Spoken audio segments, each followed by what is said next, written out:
မင်းကြီးစီက9ရက်တာအချိန်ရလာတဲ့ခါမှာတော့မိဖုရားကြီးကသားတော်ကိုမင်းမြောက်တစား၅ပါးနဲ့ခမ်းနားစွာဗိတ်သိက်သွင်းပေးလိုက်ပါတယ်။ပြီးတော့သားတော်လေးစကားတစ်ခွန်းလောက်ဖြစ်ဖြစ်ပြောလာဖို့အတွက်6ရက်တိုင်တိုင်နေရောညပါအသေးအတန်ချော့မော့တောင်းပန်ရှာပါတယ်။ဒါပေမဲ့တေရီယာမင်းသားလေးကတော့မြင်းမြန်တဲ့တန်တိတ်ထန်ရှိသူပါ။သူဟာမင်းအဖြစ်ကိုခံယူလိုက်ရင်တိုင်းပြည်အုပ်ချုပ်ရင်အခုသူတွေဖြစ်ပြီးငရဲပြန်ကြမှာကိုအလွန်ကြောက်ရွံ့မိနေတာကြောင့်စွန့်အားနာမကျသူအဖြစ်ပဲဆက်ပြီးဟန်ဆောင်နေခဲ့ပါတယ်။6ရက်မြောက်တဲ့အထိဘာမှထူးခြားမလာတော့မင်းကြီးကစိတ်ပြတ်သွားပြီးတုံတရာအမည်ရှိတဲ့ရထမှုကိုခေါ်လိုက်ပါတော့တယ်။ဒီမင်းသားကိုမြို့ပြင်ခေါ်သွားပြီးညင်မြုပ်တက်လိုက်တော့လို့အမိန့်ပေးလိုက်ပါတော့တယ်။အောင်းစရာကောင်းတာကတေးပေးနေတာကိုသိရတဲ့အခါမှာတော့တေးရမင်းသားလေးဟာကြောက်ရွံ့မသွားပဲ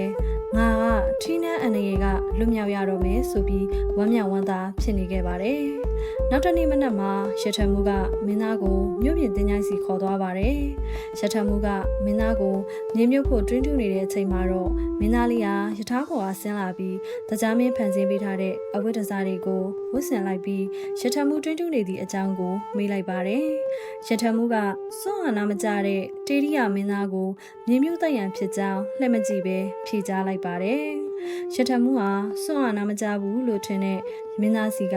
မိတ္တပြဿနာတရား10ပါးဆိုတဲ့တရားတော်တွေကိုကြားနာလိုက်ရတဲ့အခါမှာတော့အလွန်အံ့ဩကြည်ညိုသွားပြီးနန်းတော်ကိုပြန်ကြွဖို့တောင်းပန်มาတော့တယ်။မင်းသားလေးကတော့ပြတ်သားစွာညှင်းဆိုလိုက်ပါတယ်။ငါကထီးနှန်းစည်းစိမ်တွေကိုဆက်ဆုပ်လို့စွန့်လွတ်ခဲ့တာ